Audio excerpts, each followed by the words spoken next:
everybody.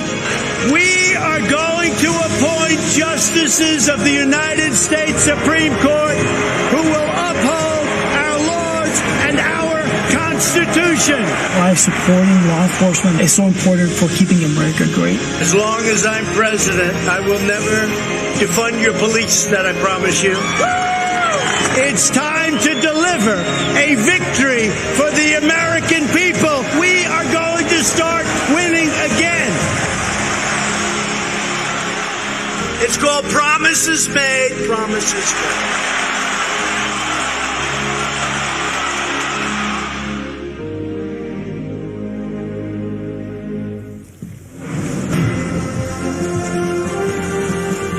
My name is Amy Ford. I've been a registered nurse for 17 years. I'm from the small town of Williamson, West Virginia, where I've lived my entire life, the daughter of a nurse and a coal miner. Even though I was the youngest of 4 children, I was always somewhat of a caretaker. It came natural for me. So it felt right to follow in my mother's footsteps and become a nurse. And this March, when COVID-19 sent our country into crisis, I knew I had to help any way that I could. I deployed to New York in April and then to San Antonio, Texas, working as a COVID relief nurse in both states. As I contended with the challenges of treating our patients who had their worlds turned upside down, I noticed a positive change in our healthcare system. President Trump recognized the threat this virus presented for all Americans early on and made rapid policy changes. And as a result, telehealth services are now accessible to more than 71 million Americans, including 35 million children. Prior to COVID, telehealth was not covered or reimbursed under Medicare, Medicaid, or CHIP. This left our most vulnerable populations with no other choice but to have an in-person office visit with their physicians, increasing their risk of exposure to COVID-19 exponentially. The expansion of telehealth services has also resulted in the integration of video visits between patients and their families, allowing loved ones to have contact and visualization, as well as a better understanding of care. Telehealth has been essential during this pandemic. I don't want the media taking my personal story and twisting it, so let me be clear. As a healthcare professional, I can tell you without hesitation, Donald Trump's quick action and leadership saved thousands of lives during COVID-19. And the benefits of that response extend far beyond coronavirus. Telehealth will continue to aid many that are just unable to find transportation or a way to the doctor for regular checkups. This is especially true in rural America. I live in a town of about 2,000 people. We do not have buses, trains, trolleys, or Ubers available to us. In addition, the unavailability of services can also hinder treatment for many. So increased access to telehealth for millions of Americans has truly been life-saving, and we have President Trump to thank.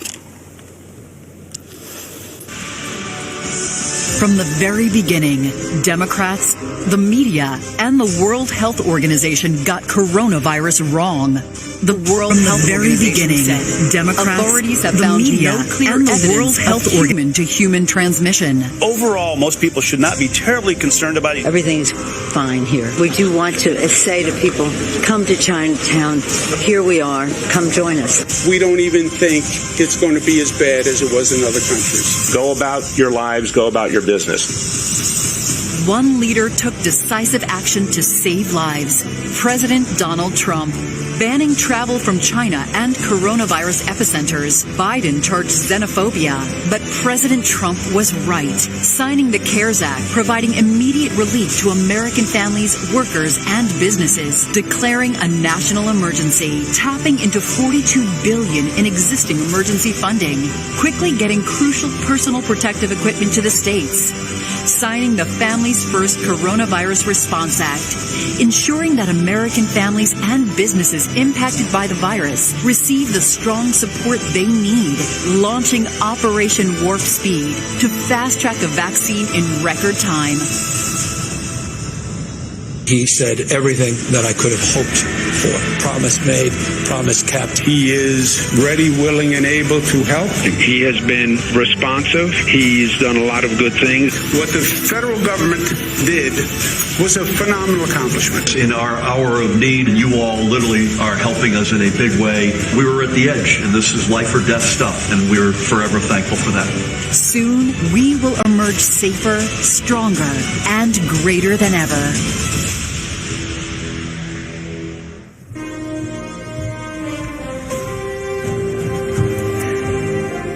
I am Dr. G.E. Ghali, an oral and maxillofacial surgeon and chancellor of a large academic medical and research center in Louisiana. I feel uniquely positioned to share how President Trump's decisive leadership led to a rapid and efficient response to the coronavirus pandemic. I know this as a health professional and as someone who has recovered from COVID himself. The COVID-19 pandemic exploded into our great nation with an intensity unparalleled in history. But our medical investigation and drug development systems were not designed for a pandemic. The devastating effects of the coronavirus demanded immediate changes at the regulatory level. A prompt response led by President Trump cleared away the red tape that usually makes drug approvals a long and drawn-out process. By harnessing the resources of the federal government and the private sector, President Trump's Operation Warp Speed is accelerating the testing, supply, development, and distribution of therapeutics, diagnostics, and very shortly, effective vaccines to counter COVID-19. Let me give you 3 clear examples of how President Trump's leadership removed regulatory barriers so COVID patients could have faster access to effective therapies and diagnostics. First, on February 26, 2 phase 3 clinical trials studying remdesivir were initiated. Just 2 months later, the FDA approved remdesivir for emergency use to treat COVID-19. Normally, this is a 3 to 5 year process. The amazing speed with which this happened in a safe but efficient manner is unheard of. Second, the FDA granted expanded access to COVID-19 convalescent plasma. Within 24 hours of this approval, we were administering convalescent plasma and remdesivir to a critically ill patient, a former Army Ranger and physician. Had it not been for the rapid deployment of these medicines, this patient, who is my colleague and friend, would have surely died. And third, at the end of July, I developed a fever and cough. I reached out to our testing team and received one of the Abbott rapid tests. Yet another tool quickly approved by this administration. Within 15 minutes, my test came back positive, and within 4 hours, I was receiving my remdesivir doses, followed by an infusion of convalescent plasma. As a physician, I've seen firsthand how these breakthroughs have saved countless lives. As a patient, I've benefited from the expedited therapies made possible by the swift action of this administration. President Trump truly moved mountains to save lives, and he deserves credit. Thank you, President Trump, for providing timely access to critical diagnostics and therapeutics during this pandemic. Thank you, Mr. President, for your strong leadership in these challenging times.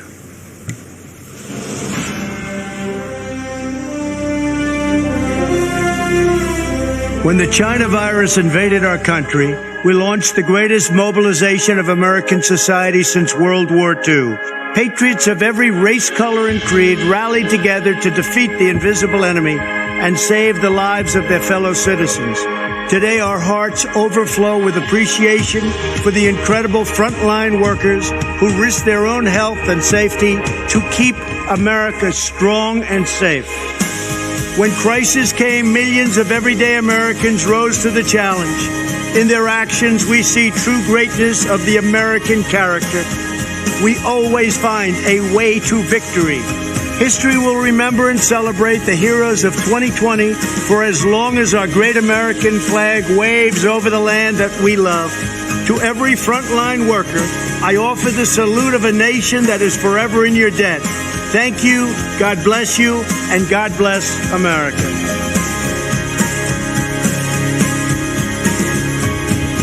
These are my friends. These are the incredible workers that helped us so much with the COVID. We can call it many different things, from China virus. I don't want to go through all the names because some people may get insulted, but that's the way it is. These are great, great people. Doctors, nurses, firemen, policemen. We want to thank you all. You have been incredible, and we want to thank you and all of the millions of people that you represent. Thank you all very much. Great job. Thank you. Thank you all very much. So tell me a little about your stories. How about we'll start with you? I'm a postal worker, delivered to the senior community during COVID-19. Good. And we're taking good care of our postal workers. Absolutely. That I can tell you. Believe me, we're not getting rid of our postal workers, you know. They'd like to sort of put that out there. If anyone does, it's the Democrats, not the Republicans. I want to thank you very much and thank everybody in that whole beautiful post office system. We appreciate it. Thank you. How about you? I'm a trucker. Good. Own a small business in Ohio. Great. Hauling steel mostly. Some work material. That's fantastic. Well, congratulations. I love the truckers. You know, they're on my side. Thank you. I think all of them, frankly. I think pretty much all of them. How about you? I'm a custodian at the post office as well. What do you do exactly? Clean up everybody's mess and everybody's germs and all that. Can I tell you, that world, that profession will never be out of business. You know that, right? Sure. Thank you very much for being here. Thank you. And how about you? I'm a registered nurse, President Trump. I work at a New Jersey hospital. It's called Virtual Willingboro Hospital. Right. I also represent an organization of professional nurses. It's called the National Association of Catholic Nurses. Very good. But I want to tell you, sir, as a nursing supervisor, I am so in awe of your leadership. Honestly, I know many people have said often interesting things, but it takes a true leader to be able to ignore all that stuff and do what is right and not be offended by all the words being said. Yeah. And you really do show that positive spirit to us. And as nurses, I appreciate that. But just as an individual, I'm grateful for that. Well, I'm for the nurses. I'm for the doctors. I'm for everybody. We just have to make this China virus go away, and it's happening. Please, go ahead. I'm also a nurse. I represent Genesis Healthcare, which is a skilled nursing facility company. I want to thank you and your administration for all the supplies and support and funding that you've given the skilled nursing units. Without that, we couldn't do as well as we have done. I spent some time in New Jersey. I live in West Virginia, went to New Jersey and did some work there, and we finally started to see things change and turn around. I appreciate what you said, because we have delivered billions of dollars of equipment that governors were supposed to give, and in many cases they didn't get. So the federal government had to help them, and all of the people that did this incredible work, they never got credit for it. But you understand where it came from. Thank you very much. Thank you both. It's really nice. Please, go ahead. I'm a police officer in Englewood, Colorado, and I contracted COVID in late March and recovered. That means we don't have to be afraid of you at all. Right? I'm good to Once you're recovered, we have the whole thing with plasma happening. That means your blood is very valuable. You know that, right? Thank you very much. Great. Please. I'm a detention deputy at the Kern County Sheriff's Department out in California.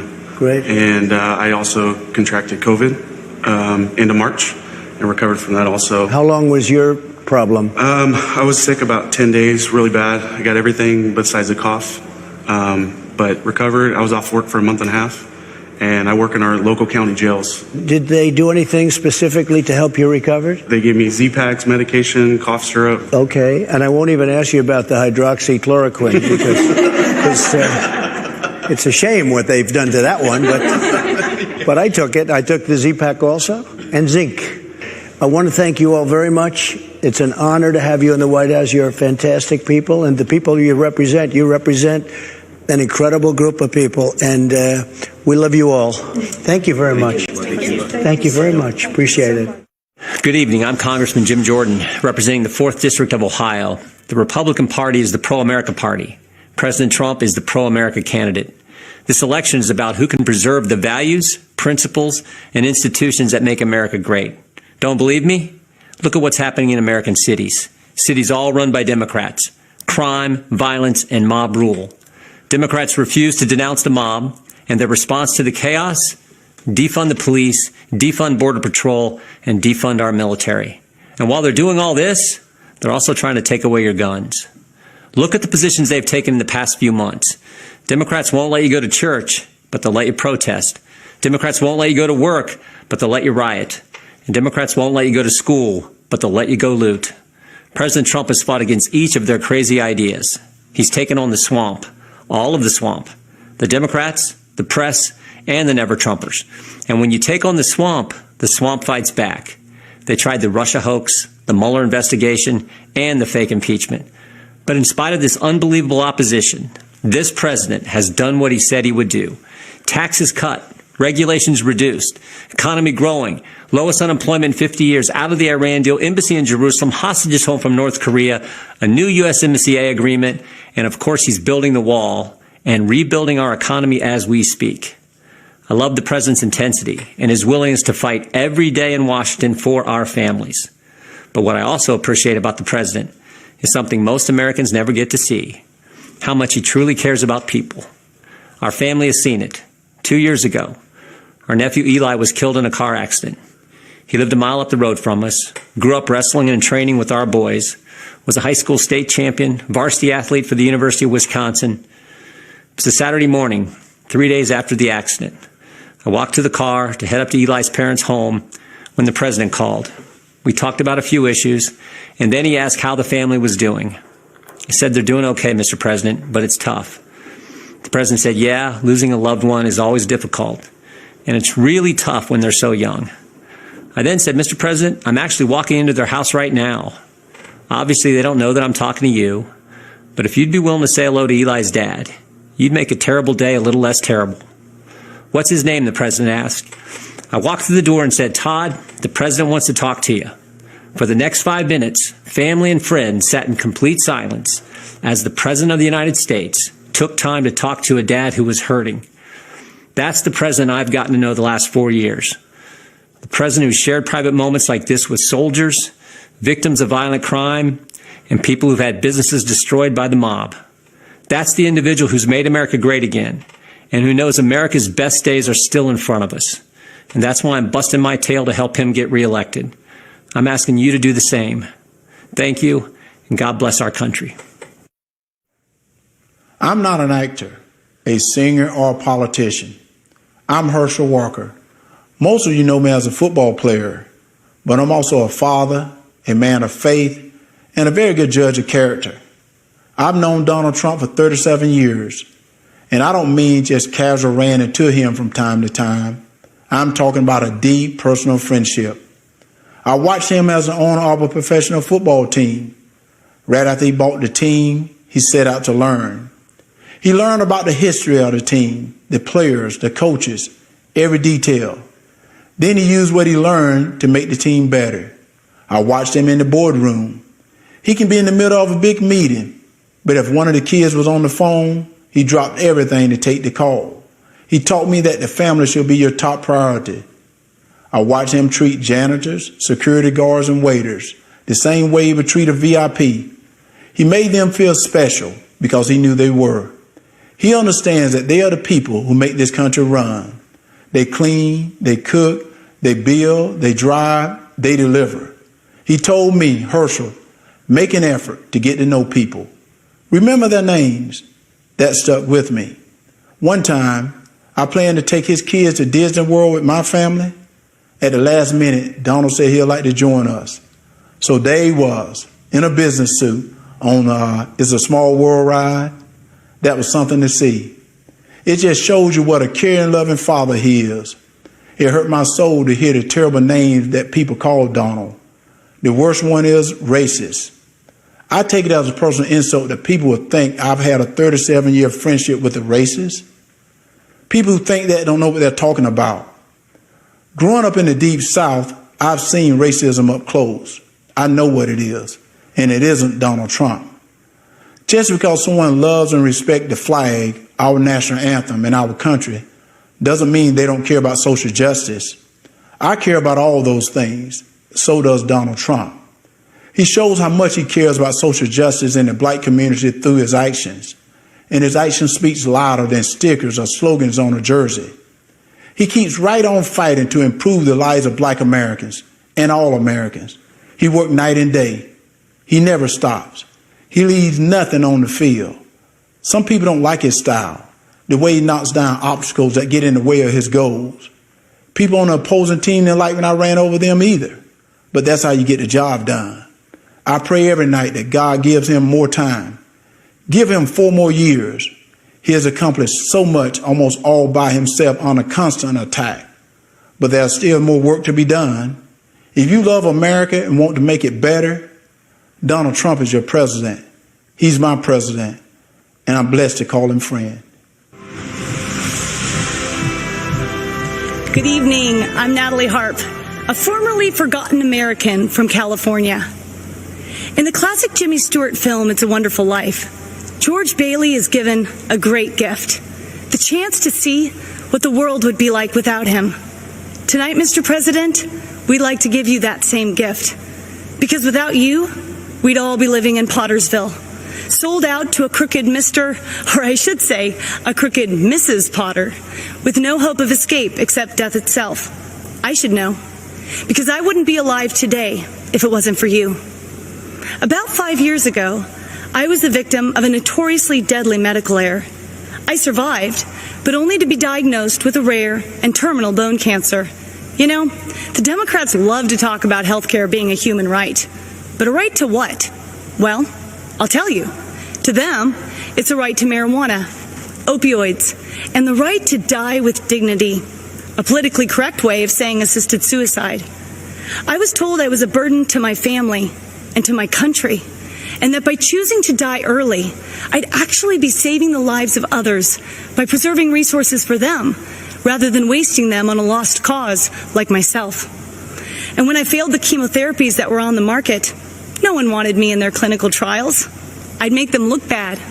They didn't give me the right to try experimental treatments, Mr. President. You did. And without you, I'd have died waiting for them to be approved. Now with the coronavirus, everyone knows what that feels like to be waiting for a cure. But we've only been waiting a few months. Just imagine what 2020 would have looked like, fighting for your life, without Donald Trump fighting for it too. In January, there would have been no China travel ban. Millions would have died. Millions more would have been infected. For there'd be no record levels of testing, no right to try treatments, no fast track for a vaccine, nor Operation Warp Speed ready to deliver it. And without Donald Trump as our patient advocate for the past 4 years, well, the opioid epidemic would have stolen even more lives from even more families. Kidney patients would have no future except dying on wait lists, for there'd be no initiative to increase donations. There'd still be no accountability at the VA, and our brave veterans would still be suffering long wait times with no choice nor access to faster care. Insulin and other drug prices would have continued to rise, while a record number of generic drugs would still be stuck in the pipeline. There'd be no price transparency. We wouldn't have health plans up to 60% cheaper than Obamacare, and we'd still be stuck with that infamous individual mandate. And God forbid what the next 4 years would look like. For in Joe Biden's America, China would control our drug production. We'd be one step closer to government-run health care. We wouldn't just be unable to keep our doctors, we'd be lucky if we could see any doctor. And even then, some of us would be denied care. For in socialized medicine, you don't beat the odds, you become the odds. And I would lose my right to try, just like Charlie Gard, that terminally ill British baby whose government-run healthcare system decided it was too expensive and too cruel to keep him alive. You see, Mr. President, you've done so much more than your promises made and promises kept. For numbers only tell part of the story. We are the rest of it. Facts with faces of Americans who would still be forgotten if you and our favorite First Lady hadn't given up your own wonderful life so we could have the chance at one. George Bailey's father was right. All you can take with you is that which you've given away. And Mr. President, that makes you the richest man in the world, for you have used your strength to make America strong again, sacrificed the life you built to make America proud again, and you risked everything to make America safe again. It's a wonderful life. You made America great again. And on November 3rd, we are going to keep America great.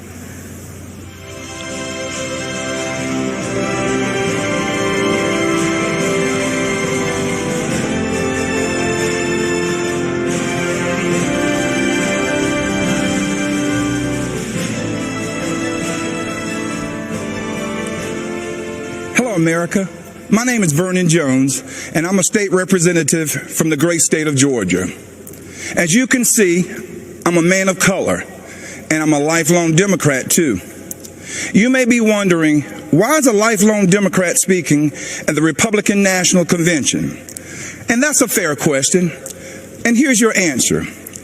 The Democratic Party does not want black people to leave their mental plantation. We've been forced to be there for decades and generations. But I have news for Joe Biden. We are free. We are free people with free minds. And I'm part of a large and growing segment of the black community who are independent thinkers, and we believe that Donald Trump is the president that America needs to lead us forward. This is no time for sleeping in the basement. Joe Biden has had 47 years to produce results. But he's been all talk and no action, just like so many of the Democrats who've been making promises to the black voters for decades. We've been their captive audience.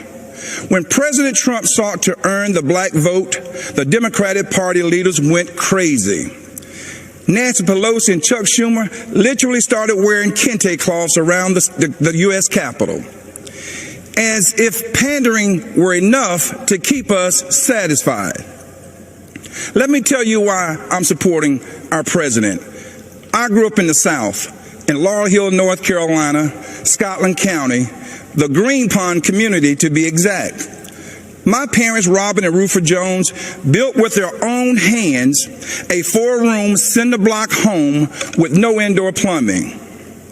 They had very limited education, but they instilled in us a strong work ethic that drove me from those tobacco fields of North Carolina to those hallowed halls of the Georgia General Assembly. My parents taught me if I believed in God, worked hard, and treated every person fairly, there was no limit to what we could achieve.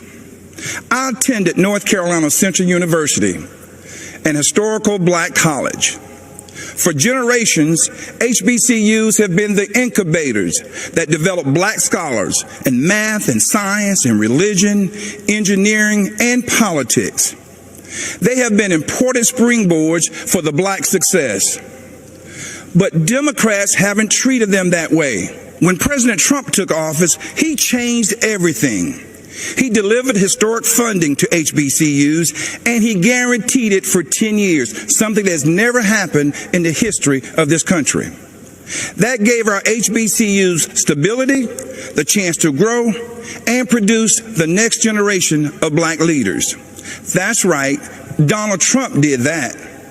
He's also supported school choice to ensure that no child, no matter their race or zip code, is left behind. Every child should have access to a quality education. But education is just the beginning. The president also built the most inclusive economy ever, with record low unemployment for African Americans and record high participation in the workforce. He put opportunity zones in the Trump tax bill that would drive investment into our communities for decades to come.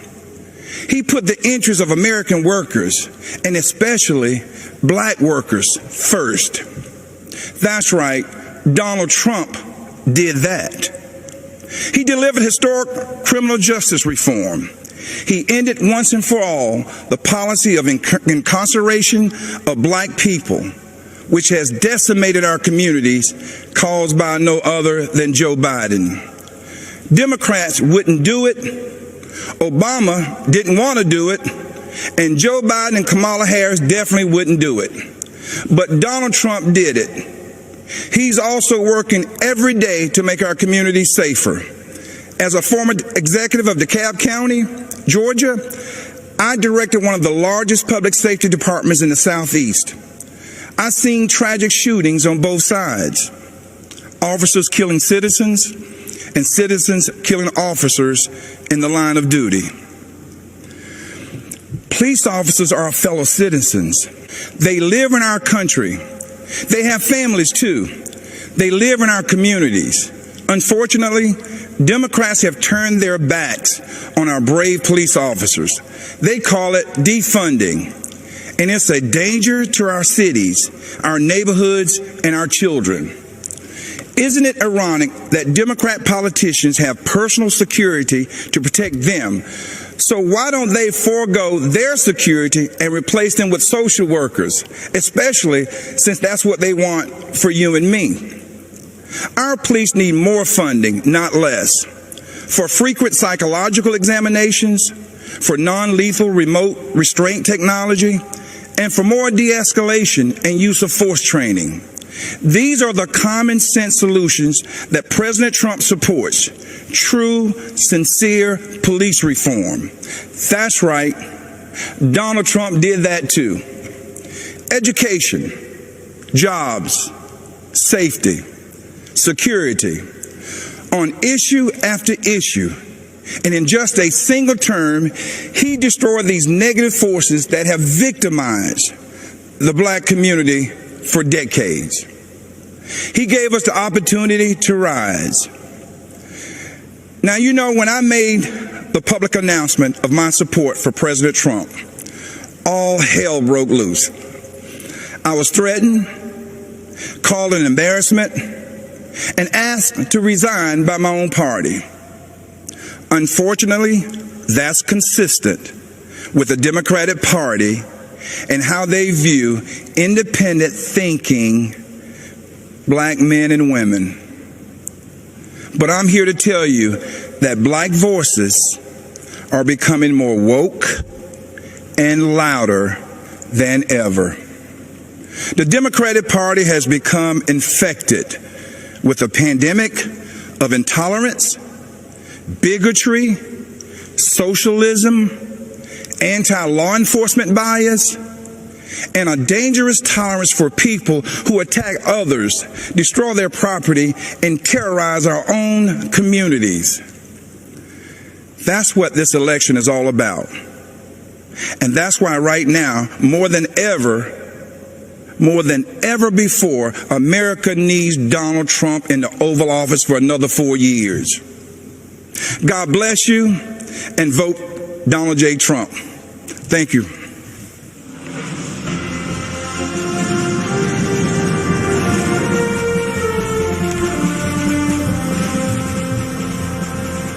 In 2018, a gunman walked into Marjorie Stoneman Douglas High School in Parkland, Florida, and changed my life forever.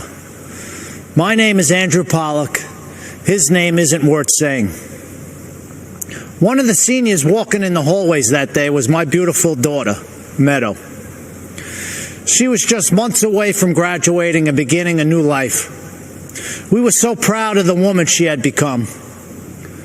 But in the hallway on that third floor, the gunman saw Meadow and shot her down the hallway, hitting her 4 times. After she was shot and on the floor, she crawled over to another student, a freshman girl, to protect her. She draped her body over her, and then the scumbag gunman shot my daughter at point-blank range 5 more times, killing Meadow and the girl she was shielding. She had a whole life ahead of her, and in that life, she could have done anything and been anything. So many moments that I waited so long for were taken from me. I didn't get to drop her off at college. I didn't get to walk her down the aisle. But every moment was taken from her, and for what? I never wanted this to become a political spectacle, but it did. I never wanted to meet the president like this, but I did. I was invited to the White House. The truth is, I had just buried my daughter that week. I really wasn't interested in public events like a tour or a photo op. I was interested in answers and solutions.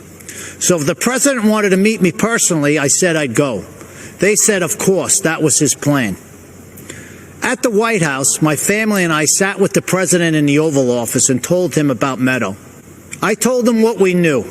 I told him that his administration needed to take a closer look at what went wrong and why. And I got to see who President Trump really is. He's a good man and a great listener, and he cuts through the BS. Then the president did what he said he would do. He took action. He formed a school safety commission that issued dozens of recommendations to make schools safer. But I'll bet you never heard about that. Instead, the media turned my daughter's murder into a coordinated attack on President Trump, Republicans, and our Second Amendment. In fact, when President Trump asked me and other parents of children that were murdered in school shootings to join him as he announced the commission's findings, the media's first question wasn't about protecting kids. Shockingly, they asked about the government shutdown. President Trump turned to me appalled and said, "Andy, can you believe these people? We're trying to talk about school safety, and this is what they do." But I could believe it. After my daughter's murder, the media didn't seem interested in the facts, so I found them myself. I learned that gun control laws didn't fail my daughter. People did. The gunman had threatened to kill his classmates before. He had threatened to rape them. He had threatened to shoot up the school. Every red flag you could imagine. But the school didn't just miss these red flags. They knowingly ignored them. Far-left Democrats in our school district made this shooting possible because they implemented something they called restorative justice. This policy, which really just blames teachers for students' failures, puts kids and teachers at risk and makes shootings more likely. But it was billed as a pioneering approach to discipline and safety. I was just fine with the old approach to discipline and safety. It was called discipline and safety. But the Obama-Biden administration took Parkland's bad policies and forced them into schools across America. When President Trump rescinded Obama's guidance on restorative justice policies, he put an end to that. And that meant the world to me. It's hard to tell how much Mr. Biden understands about what happened at Parkland. Mr. Biden has campaigned on bringing back restorative justice as part of his unity platform with Bernie Sanders and has pledged to implement it in school districts across America. But he doesn't even seem to know when the shooting happened. He said that he was vice president when it happened, but he wasn't. Mr. Biden may not know when my daughter was murdered, but I do. February 14, 2018. Mr. Biden may not know that these policies make shootings more likely, but I do. Mr. Biden may not know who was vice president that day, but I do. It wasn't Joe Biden. It was Mike Pence. Thank God. And I know who the president was, too. It wasn't Barack Obama. It was President Donald J. Trump, and he took action. I truly believe the safety of our kids depends on whether this man is reelected. I hope you'll join me in helping to make that happen. Mr. President, myself and millions of Americans appreciate you and love you. God bless America, and God bless our President, Donald J. Trump. Thank you. A curfew now in effect for the city of St. Louis. Protests in St. Louis turned violent.